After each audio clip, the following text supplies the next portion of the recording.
Hey there, have you ever heard someone tell you that cracking your knuckles causes arthritis? Well, I'm here to tell you that this is a myth.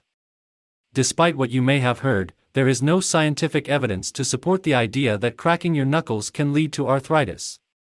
The sound you hear when you crack your knuckles is caused by gas bubbles in the synovial fluid that surrounds your joints. While it may be annoying to others, cracking your knuckles is not harmful to your joints. So, go ahead and crack away if it feels good, without any worries about arthritis.